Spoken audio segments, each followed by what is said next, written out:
অভ্যুত্থানের মুখে দেশ ছেড়ে পালানোর পর একের পর এক বেরিয়ে আসছে শেখ হাসিনার দুর্নীতির ফেরিস্তি।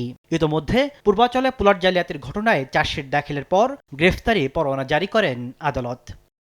এবার গত ১৫ বছরে বিমানবন্দরে নির্মাণ কাজের হাজার কোটি টাকা লুটপাটের তথ্য পেয়েছে দুদক। এমন প্রেক্ষাপটে আত্মপক্ষ সমর্থনের সুযোগ দিতে শেখ হাসিনাকে আগামী ৮ মে তলব করে চিঠি দিয়েছে সংস্থাটি।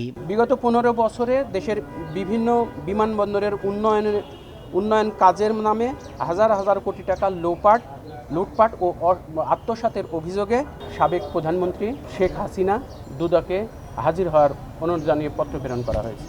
যদি আসেন তাহলে তাদের বক্তব্য শুনবেন, যদি উপস্থিত না হন তাহলে আইন এবং বিধি অনুযায়ী পরবর্তী প্রয়োজনীয় ব্যবস্থা নেবেন। একই অভিযোগে সাবেক বিমান প্রতিমন্ত্রী মাহবুব আলী ও সাবেক সচিব মোকাম্মেল হককে তলব করা হয়েছে।